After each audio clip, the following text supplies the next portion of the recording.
program that took me there was a program I first learned about when I was in the Army. One of my supervisors had been a White House fellow.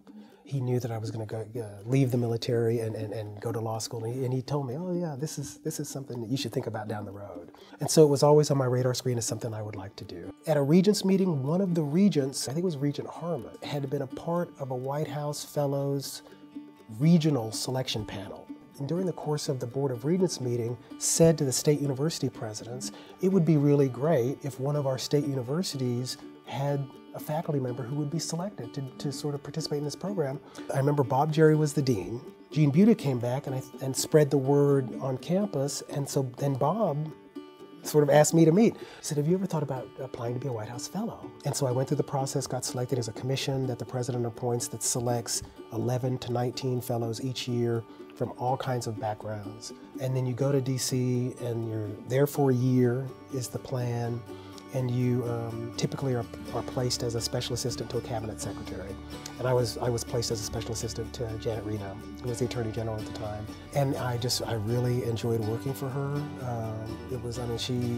I learned a lot from her. She was a terrific boss, and really gave me all kinds of opportunities to do really challenging and stretching things. When I left KU to go to DC, I was certain I'd be back after a year.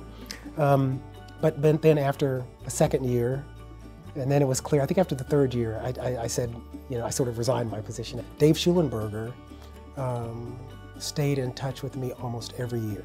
He said, well, I know you're enjoying it. I know that you don't know what you're going to do after this, but let's keep in touch. And maybe when it's time for you to do something else, maybe there'll be something that you can do at KU. I liked the idea of being in an institution that I knew and having a sense of what it would be like to help a chancellor. The chancellor sort of, based on some consultancy, decided that there should be a chief of staff position in the office, and I was asked to do that. And that's what I did for him until I left that job to go to the regents.